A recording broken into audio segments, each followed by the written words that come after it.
Canaveral, Florida. An unmanned Delta rocket carrying a $45 million military satellite is about to blast off. 9,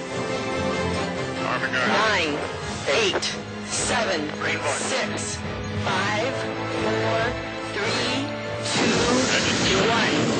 0. We have ignition and liftoff from Cape Canaveral Air Station of the Air Force Delta II launch vehicle carrying the new GPS-2R satellite.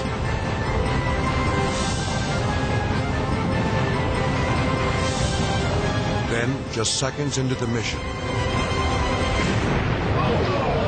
an explosion rocks the Cape.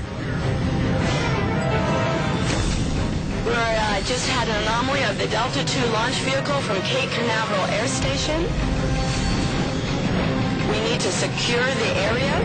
More than 250 tons of flaming debris and rocket fuel rain down from the sky.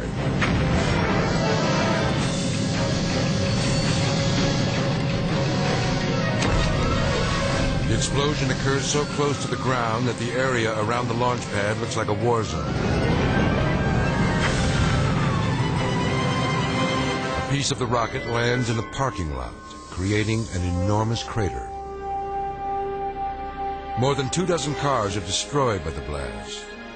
The heat of the explosion is so intense it melts their windshields and tire rims.